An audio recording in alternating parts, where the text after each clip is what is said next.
So hi, hi Thomas, how are you doing? How are you, Neil? It's very strange to be back here after all this Yeah, time. It's a bit funny, but it's great too. We both having very productive summers and keeping ourselves busy. So here we are again, back doing magic megaliths and mythologies and tarot, and once more. yeah, it's fantastic. I mean, I remember 6 months ago now, isn't it? It must have been when we kind of stopped doing the regular ones in March, and I just couldn't keep up. I it'd been really quiet, obviously, for because of what happened. We couldn't run any tours. So I thought, well, I'll give it a go. I'll put a timetable up, and it just ran away with me. It was fantastic. So for six Good. months, I've been literally on the go, doing a tour, planning the next one, doing a tour, planning the next one, and it's been absolutely not a minute for 6 months. So it's been so absolutely brilliant. I've loved it. Got about another What? five tours Which for the rest place? of the year. Which places have you gone to? Oh God, where have we been? Cornwall. We've been everywhere really. Scotland on the west side. A lot of stuff up there. Dumfries and Galloway. That's another one. Isle of Arran, and Lake District. Lots in the Lake District. That's like my stomping ground really. Couldn't get to the Isle of Man unfortunately for obvious reasons. Um, Anglesey. We've been to Anglesey. I think it's like 3 times this year now because Yeah. there's so many people wanted to go. I kept to put it on. Wales, down in Cornwall, Glastonbury. Going to Glastonbury again in November. Yorkshire. I mean, it's just been solid. Great though. Yeah. Anglesey is fantastic. I love it there. It's wonderful, isn't it? It's a real sort of druidic The sea centre, is and everywhere. You're beautiful, isn't it? where you go is the sea. It's just beautiful, and it's so easy to get to. It's like not far from like Liverpool or Manchester or even Dublin. It's dead easy to get to. It's just a beautiful place. Yeah, it's perfect for me as well because it's straight down to the north coast of uh, Wales and bam, straight across to Anglesey. So you do it in a weekend. Get there in Yeah, the morning, do one off the island, stay overnight, do the second half of the island on the Sunday, and then come home 7:30, 8 o'clock ish, and a fantastic weekend. excellent, excellent. So, and then you've got your conference coming up at the end of at Selwyn at Halloween. Yeah, Got Halloween, yeah. We've got Mysterious Earth Conference. There we go. It's doing. It's going to be a success. I mean, you never know, do you? Because with it being so the end of this strange period we've been through, I wasn't sure how many people were ready for this sort of thing, but it seems like a lot of people are. Because I've had a lot of positive response. It's been great. I just want to tell you who's coming on the conference. Got Hugh Newman, which we all know about. Talking about his giants. We got Peter Knight and his partner Sue Wallace. A lot of this is ended up sort of Albion type of direction, because sometimes you find that you end up with a theme and you haven't even planned it. But this is kind of an Albion Atlantis type thing. So there's cool. Robin Heath again, the good old Robin Heath, Finding Atlantis. Martin Morrison, he's talking about the Aberdeenshire Stone Circles. Brian Halliwell, he's going to open it with Saints and Sinners, the Curious Case of Cosmoton Domain. It's a really strange sort of esoteric Christian story. Edward Foster's Visions of Albion, and there's another speaker still we haven't announced yet because we just need to know that they're absolutely definitely can come. But yeah, it's if you want to book, folks, go to megalithictours.com and just click on the conference link. There's a button at the bottom there, and just book. You see, Cool. well, Anything giants in Atlantis is really big at the moment. I noticed there's a real big interest in that stuff. yeah, it's ended up being a thing. There's about 4 or 5 of the speakers all seem Yeah. to have just happened to be. So this is what we're going to talk about. Yeah, it's a good thing because it's our homeland, and it's good to concentrate on it every now and then. Fabulous. So today we're going to look at two things. We're going to talk about the next tarot card, which is El Diablo. Diablo. There he is. You know, you should see the looks I get that walking past the church on Sunday morning. But Same chap. yep, the which is actually one of my favorite cards. It's because we'll talk about in a second, and the movie we're going to be looking at is a remarkable movie we both stumbled upon. I think you recommended, someone told you, it was called Another Earth, and we'll talk about that at the second part of the show. So do you want to kick off with the devil card? Yeah, okay then. That's where we're up to, isn't it? Just remember we did, don't know if you remember the tarot tableau there. We did the first row, we did the second row, and now we're at the beginning of the third row. The tableau, by the way, these are the powers at the top, powers of consciousness, which work through the laws of consciousness to produce these effects. So we're looking at the magician, who was concentration, working through strength, which was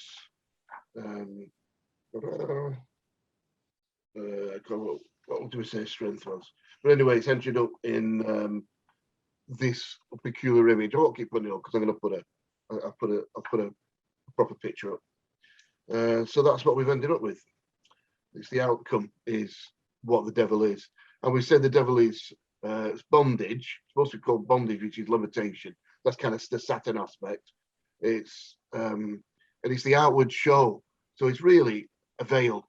It's like what you see through your eyes through a veil, and it's the idea is to be able to create enough wisdom to lift this veil of superficial appearances.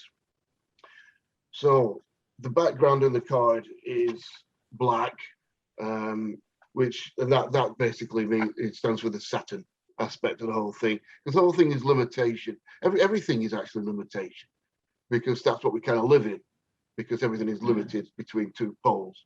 But that's what that means. It's the Saturn aspect or limitation. He's got he's an androgynous creature, he's supposed to be, and he has wings of a bat, arms and heads of a man. It sounds like a witch's brew, doesn't it? Oh, wings of a bat, arms and heads of a man. Because then he's in the position, you'll remember, of what we said, number one, above the magician, because he had his hands in that holy position as well. So you're dragging from above, so below. But I think the devil's taking the piss. I always think that when he's doing it, because he's having a laugh at us. But his legs and feet are that of an eagle. So that's the scorpion, because the zodiacal feature is Scorpio. And his hands are, on his hand there's a little sign and it's Saturn again, so it's limitation. He's got an inverted torch which is hanging down. So it's a waste. He's wasting the energy, and not using the light at all, because he's not holding it up. So it's like a false light or a misinterpretation of experience. On this one, he hasn't got a body sign, but on some cards, he has a sign on here. Yeah, on here, you can see there's the sign of Mercury just above, just about there. So that's the BOTA. I mean, it's really Mercury's talking about the sign, the idea of passing on information, and because he's got it kind of down there, it's saying that really he's not passing on the correct information. So it's all like in the form of through the veil, really. Yeah. So the suppose the most important thing is the inverted pentagram above his horns there. Now this is a sign of, it's a sign that black magic use, because what they've done here is they've turned the pentagram upside down. You can see here you've got the pentagram, so you've got the 4 points, which is the 4 elements, and the top element is Shin, and that's spirit. So what they've done, they've turned it upside down to say really that there we go. That's it.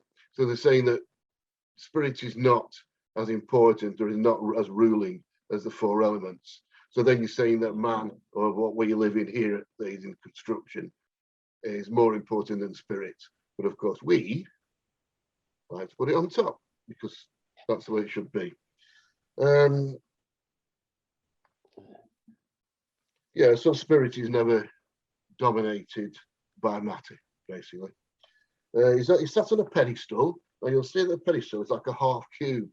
Now the cube, as we've gone through all the cards, has always been the representation of the physical plane, the completed physical plane, first square plane. Now you've only got half there, so what that means it's only a half understanding of reality, because the two people, which are subconsciousness and consciousness, which you see all the way through the cards, for the two people, they're chained up to this half idea of consciousness, but there's a hole in those chains, so they can just flip the chains off if they want, and they can walk away. And the idea there is that as we're looking at this really ridiculous figure, it isn't real, it isn't true.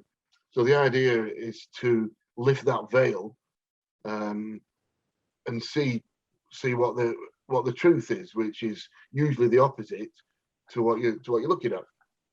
As far as numbers, it's 0 to 5, so it's 0 at the beginning of the 0, which is the Fool, through to 5, and that is like the building stage in the tarot. So 0 is very important because what it's saying here is 0 is the Fool, and the Fool represents the prima materia, that everything that exists.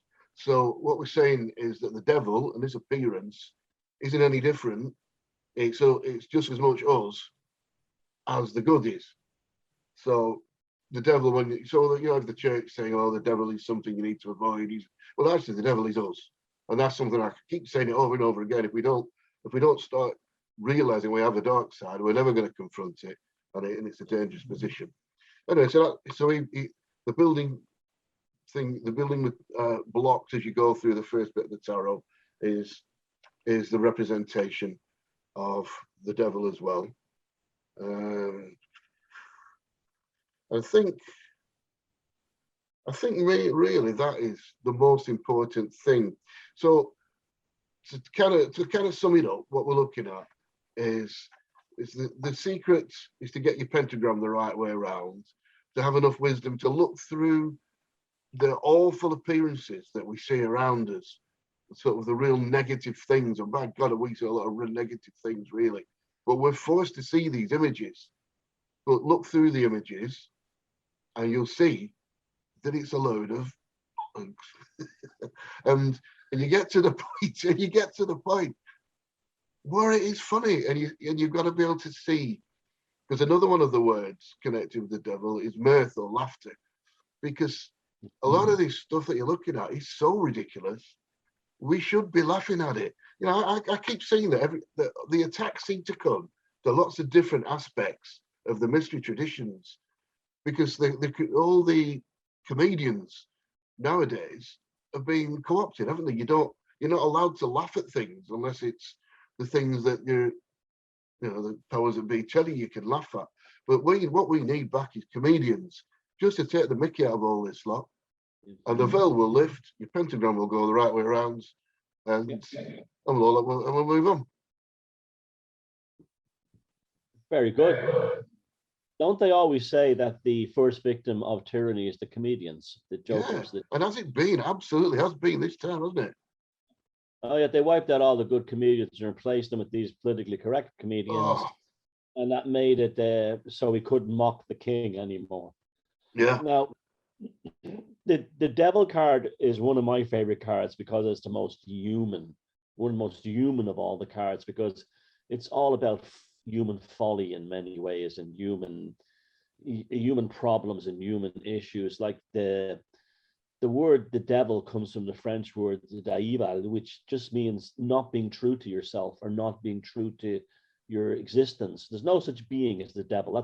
There is no being as the devil. And I think that's why the actual image of the devil put on the card owes a lot to Levi's Baphomet, which is not a real entity either. He's almost like a representation of the Indo-European pan god, but kind of brought up into a more modern Western esoteric sense at that time. You're absolutely right that he's mocking the magician. You're absolutely right about that. And he's mocking the pomposity of the magician. The magician, again, it's saying, don't be too pompous, don't be too full of yourself, don't take yourself too seriously. It can all come crashing down. And the pentagram can easily become inverted. And you, for all your airs and graces as the great magician or the great magi, can suddenly find yourself in the inverted pentagram, having collapsed upon your own pomposity. So you must never take yourself too seriously. The inverted pentagram is also Lucifer, the planet Venus. With the Earth and Venus do a dance around the sun that creates the pentagram shape, and in the upright it's the morning star, in the inverted it's the evening star, which where Lucifer or Venus appears in the sky. So it represents the almost like a tumble into darkness and a tumble into the self. So you must have both poles of cognition in balance. You can't have this thing like, I'm a big spiritual being, I'm all airy fairy, and because the universe will kick you up the backside, and you'll suddenly find that pentagram inverted or the tower collapsing, and you'll have to pull upon your human attributes in order to drag yourself back up. You have to deal with the material world. Hence, that's why he's standing on that plinth representing the material world. And the character of the male and the female is about bondage to things that are causing us problems. In this case, it's an obvious one. It's bondage through a relationship, and the chain is broken. You can just walk away anytime. It reminds us that we are often bonded conditionally or by our own choice to our own problems when we should be walking away. And that's why I love this card. The card is very human. It reminds us of our follies. It reminds us of our negativities, but it's a card of great positivity, because in coming to terms with these base elements of ourselves, our rage, our addictions, our anger, our lust, our drive, the dark side of us, the inverted pentagram side of us, the evening star side of us, we are forced to correct ourselves. We are forced to look at ourselves, take stock of ourselves, take stock of our lives. And that's part of the whole thing of the morning star, the risen Lucifer in the morning, the pentagram going the right way up. So it's a beautiful card in many ways. It's a card of looking at yourself, folly, problems, bondage, suffering caused by yourself, being full of your own crap, and then coming around and correcting yourself and realizing that you're not as smart or as clever as you used to be. You use the word limitations, very true. The term I use for that is attenuation, stripping down everything to the core principle of what is needed, the prima materia of the self, of the psyche, this whole concept of being stripped down to what's necessary. And that's what the devil does. The devil looks at you and says, you're human, you're full of crap, deal with it. And that's why I love that card. Brilliant, superb. Yeah. And I think it's made to look ridiculous as well, isn't it? So for that reason, he's a pantomime devil. He looks like the devil you see at a pantomime, and even the way his horns are down, it's almost like where you saw Pan have the horns up to show his power. The power of the nature god. Yeah. She deliberately put the hands down, the horns down, to say, look, well, he's not really. It's a kind of an impotence. He's like, yeah. He's not. He's impotent. Yeah. Where the inverted pentagram doesn't create. It's the dance between the inverted and the upright pentagram that actually creates change in the material world. There we go. Brilliant. I think we've done the Diablo, haven't we? Yeah. So no don't need to be afraid of that card anymore. It's just Yeah, a I mean, reminder when, of your humanity. when you look at it, I mean, at first it looks quite scary, but the more you look at it, the more you can see how ridiculous it is. Yeah, it's actually very French in the way it looks. The French used to have like a lot of these stage shows where they'd have devils dressed up and things like that, and they were very close to harlequins or jesters. He's very much in that style. But his wings wouldn't carry anything. They wouldn't carry No, nothing. no, it's all a joke.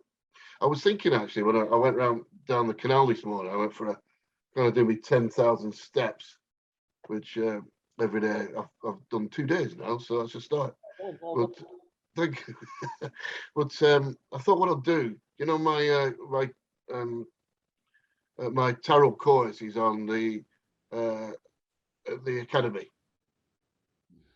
What I've decided to do is to put it at half price for October, leading up to the conference. It just seems like we're coming out of stuff, and it might be good for people who. So if anybody does want to do that, go on to the. I'll put a coupon code on, so you can get it at half price, and I'll stick it below until the conference. So there we go. So that was the devil card. So we won't be long now before we're finishing the major arcana. Yeah, another 6. Downhill slope now. Truly, well, it's through this winter, another 6 weeks, we should be through them. Yep, and it'll be a good archive for people to look back on. It'll be good. Yeah, useful. Yeah. Now, I want to talk about today's movie. Okay. Neil contacted. We were looking to think of a movie, and Neil contacted me and said, "I heard about this film called Another Earth. I heard it's quite good." It was. I got to say, it was somebody who saw us. Oh God, what was the one where the Earth collided? Melancholia. Yeah, somebody who watched our talk about that. We should. Somebody left it in the comment below. I should have gone back to find his name, but thanks for that, because your recommendation is great. You know who you are. It was a great recommendation. It's hard to talk about this film without giving away spoilers, but basically, it's very similar to Melancholia in the sense that it's again a young woman dealing with something, and basically, it's the story of an unfulfilled or a destroyed life, a life full of promise that through a moment of stupidity creates a horrific catastrophe for 2 families and leads to an element of seeking redemption within the story. And it's fantastically acted, and it's fantastically done. It's beautiful looking. It's soft. It's not like an American film. It's very un-Hollywood. It's more like a kind of a European film. I think it came out in 2011. It's more like a European film or a European TV show. It's very, very restrained and low key. So it doesn't feel very American in many ways, but it also is, because it's all set in New Haven and New England. And it's this basically, this young woman is trying to undo something horrible that she did, not through malicious, through a mistake, through an act of stupidity. As this is happening, a mirror image of Earth is approaching towards the planet. Exactly the same. It looks like Earth, it has a moon like Earth, and it's coming towards us, a secondary Earth. And this secondary Earth, as it's coming closer, people are speculating, will it be just like here? Will it be just like the Earth? Will it have me on it? Will I be another version of me on it? And as it gets closer, that this seems to be the assumption, yes, it will be kind of like this Earth. You will be on it. And this, so it's very much in the multiverse aspect, the kind of like Anthony Peake talks about, that there's lots of different universes running side by side. And when you have a deja vu, you've seen a little bit of the other universe for a split second. And that's what that is. And it's the multiverse type thing. But it's also a beautiful story and a very sad story of a kind of a redemption. And there's a competition to go to the other Earth as soon as they make contact with it. And they're building a rocket to send volunteers from this planet to go. and she feels she needs to go because that's where it's, again, I don't want to give away the spoilers because the ending is so beautiful and so surprising, but basically she doesn't go because she doesn't have to. I really can't say too much more without giving away spoilers. All I can say is that Another Earth is a beautiful film, a magnificent film, and why it isn't more famous is just beyond me. Acting and everything is great in it. Yeah, I mean, it was superb, wasn't it? And it was for the 2011 Sundance Film Festival, and they got an award.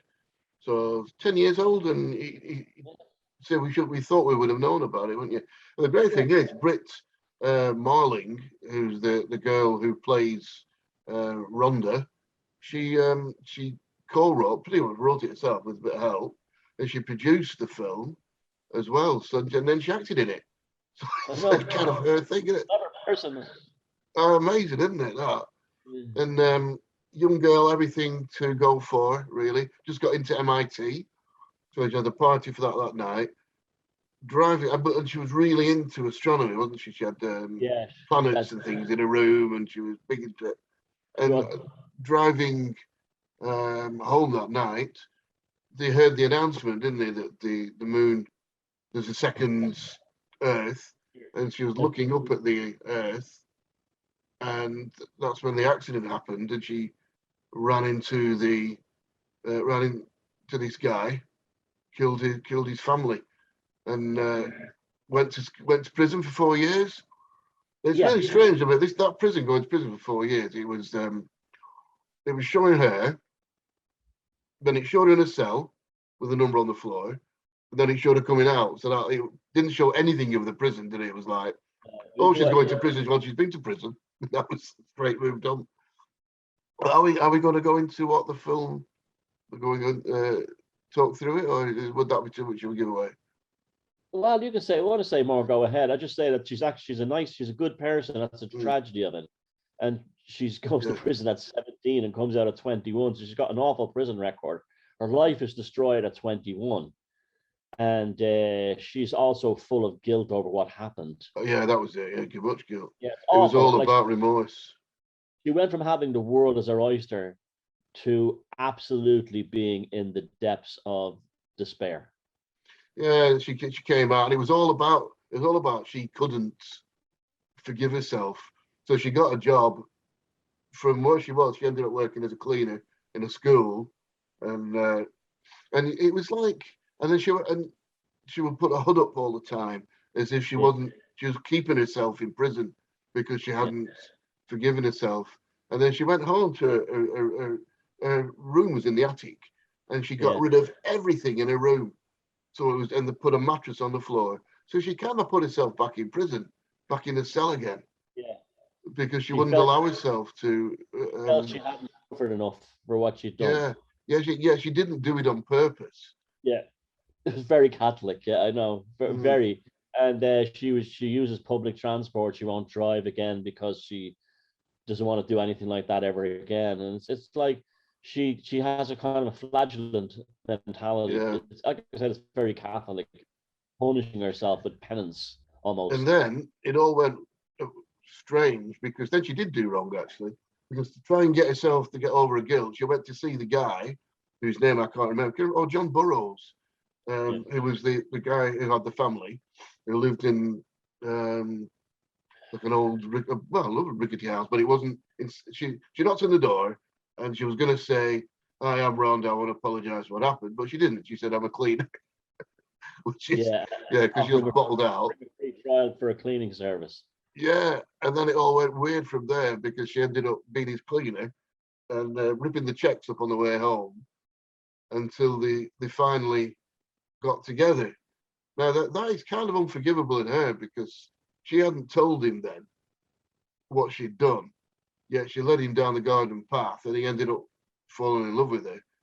Yeah. So that's this time he broke out. He broke her again, didn't he? She broke him again. Yeah, but there was also, I think she probably lost her virginity at that time, because I think she might have been still a virgin when she went to prison. She was 17. So there was a kind of a thing there that she probably also lost her virginity as well. So it was kind of again the Catholic thing. There was a weird Madonna, Virgin Mary kind of thing, and that's sort of okay. Yeah, it was a bit weird. That was a bit, stepping over the line. The poor man going through what he went through, but at the same time too, what she did, it's kind of a symbolic rebirth because she kind of became pregnant with a magical child of the solution to all their problems, and I found that really amazing. Yeah. That's amazing to see from the Catholic point of view, yeah, which I'm not. So. Yeah. So yeah, the whole thing had that very kind of like, it was very like, it almost looked like an Italian film that way. I would have that vibe about it. I can't explain. Yeah, it did actually. Yeah. Anyway, but yeah, and there was it was about redemption, wasn't it? She wasn't at all able to forgive herself, and then so what happened then? There were then there was a competition, wasn't there, to go to the second Earth? Yeah. And she applied for it, and she wrote an essay, and she won a position, a place to go. So she went back to tell John Burroughs, who was now a partner, and he was. Stop it there! Don't tell anybody anymore, because that's when the twist in the tail kind of starts. Okay, people are going to watch it. Okay. Yeah. Well, yeah, because that would kind of, but that's when it gets really cool. I think that part, but don't tell anybody. Don't say okay. We won't give the spoilers. We won't give the spoilers. You'll have to go and watch it. We loved it. We both loved it, and I want to see it again because I think it's one of those films that has like lots of layers in it. Yeah. The end as well. I know it's. If you want to talk about it, we'll drop it. But it was weird, wasn't it? Because it turned and turned back and then turned back on itself. And it wasn't really a sci-fi. You thought it was going to be like a sci-fi film about another Earth, but it wasn't really, was it? It wasn't no. Sci-fi. It just happened to be based around another planet. The pentagram went inverted and it came back up again. It did, didn't it? Absolutely, yeah. Very much that film. Round and back. That seems to be the theme today.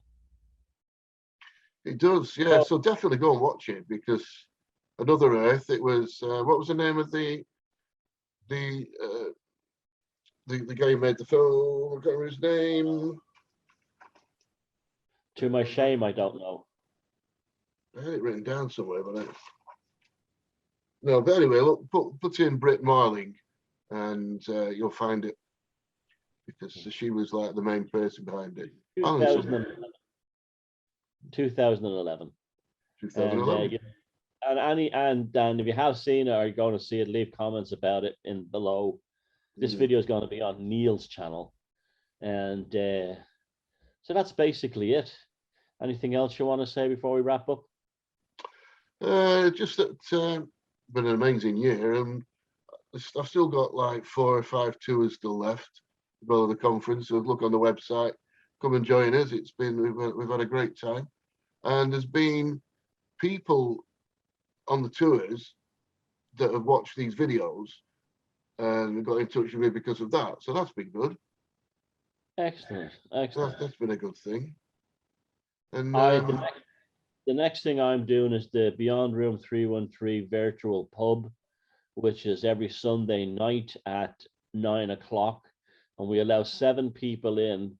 I feel like the Pope allowing people in to wash his feet, but we allow 7 people in to join us. 5 actually, depending, and usually. And it's turned out to be a great chat. We talk about all kinds of things, blow off steam, have a laugh, and it's nice to connect because we can't do anything. Can't do anything else. And on Mondays at 8 p.m. Irish time, UK time, the Weekend Strange with the rest of the gang from BR313, which is an alternative news show. So we do that every Monday and Sunday, as well as all the weekly interviews and bits and specials and stuff we work on. That's my main project now, is BR313. Brilliant. Okay. So yeah, so this will be on my YouTube channel and on your Facebook thing on it. So please click on subscribe. I've neglected my YouTube channel for 6 months now. I need to get back in and put some better content on there, which I do intend to do very soon. So yeah, see you over there. Do more Cathar stuff. I love that stuff. I'm really getting into that. Oh, I've so missed going over there this year and last year. I've just really, really missed. It's like a second home. But I don't even think the way things are going, well, next year we'll be able to get over either with the pass sanitaire, as they call it, the travel. But yeah, maybe I'll think of something else to say about the Cathars. And I'll leave us all with an Irish proverb. May you be half an hour in heaven before the devil knows you're dead.